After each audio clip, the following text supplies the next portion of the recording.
The Honourable Member for Port Moody, Coquitlam. Thank you, Madam Speaker.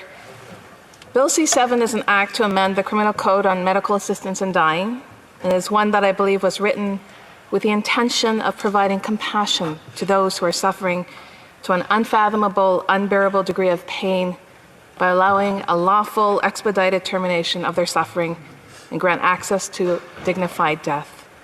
The intention is kind, and I see an urgency from the government to extend this expression of compassion to those who are suffering beyond comprehension. But, Madam Speaker, from the perspective of a visionary and a lawmaker who cares for the long-term wellness and prosperity of our country, I would like to invite all members of the House to pause and bring into our dialogue the long-term effect of this bill and the impact of this bill on the guiding principles of lawmaking going forward. I do not stand to speak on this bill with the moral authority of one who has reached a point of suffering as those who may be applying for MAID. I don't think most members of the House here have the personal experience to speak on that level as well. But I do stand here to speak on this issue because there's been a force in my life that carried me through some very dark nights of the soul when adversity, pain, and repeated cycles of injustice were poignant enough to wear down my will from fighting, from trying, and sometimes cause me to question the value of my existence. I've seen this force raise addicts, cancer patients, and those experiencing deep depression from deep pits of psychological paralysis and darkness. This force transcends the distinctions of race, gender, socioeconomic background, etc. It is almost as vital as life itself. It is a force that is central to the existence of the human race, and that force is called hope. While hope is easier for access to some than others, for others it may be almost impossible because their painful experiences choking the light from their vision. As caring individuals, communities, and a nation that prides itself in compassion, it is our duty to turn every stone to help others find hope when they can no longer access it themselves. Hope is a journey that demands an unrelenting search until it is found.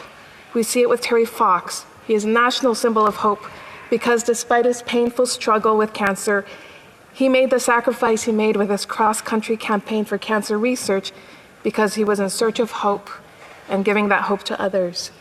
His triumph over adversity story, though his life was tragically truncated at such a young age, still continues to champion Canadians today.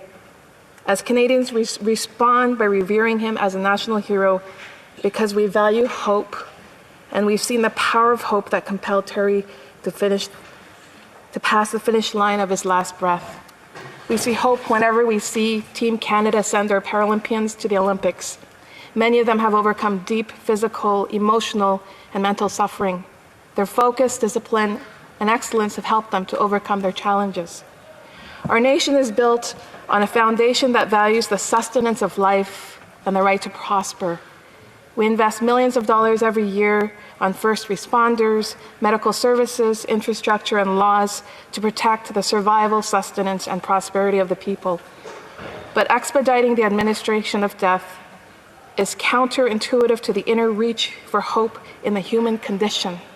Our very Constitution is founded on the principles of the value of human life, the prosperity of each human being, and each one's access to an opportunity to flourish. While deep with the intentions of compassion and the appropriation of dignity, intervening with easier access to MAID opens a door to a very complicated path of further suffering, even for those who live on. I'd like to bring to the attention of the House the story of a man named Alan Nichols from my province of British Columbia. As reported by CTV this past September, his family has stressed that Alan struggled with depression and should not have qualified for assisted death. Alan's brother Gary told CTV that he didn't have a life-threatening disease. He was capable of getting around. He was capable of doing almost anything that he had to do to survive. Like many Canadians, Alan's life was altered dramatically when his father passed away, especially since his father had been so involved in his life. His father's death made him particularly vulnerable, and he stopped taking antidepressants and became more angry and isolated, not going into public, not seeing anyone, not eating properly, as Gary described it. Alan's family knows that he rid his home of furniture apart from a bed and a chair, and that he would refuse medication and food because of his depression. Another disturbing aspect to Alan's story is that despite his family's attempts to be involved in his life and an advocate for his life, they report that the hospital staff would not share information with them and shut them out from hearing the key facts. There's more to this story, and I'll just leave it there because this is accessible. But the point that I would like to illustrate here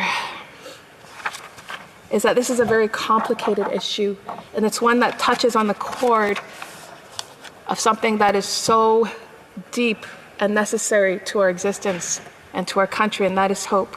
And because of the irreversibility of death, there is little intervention that can be done afterwards when hope is terminated, because there is no breath to receive the assistance of hope thereafter.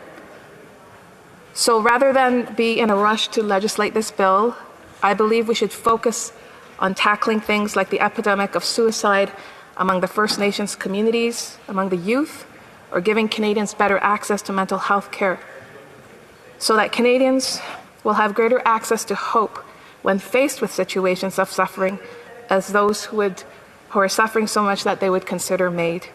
Until there are enough measures to show the flourishing of hope and human prosperity to counter a potential culture of death from capturing our nation, if we are to be too swift and lenient in our decisions surrounding issues of death.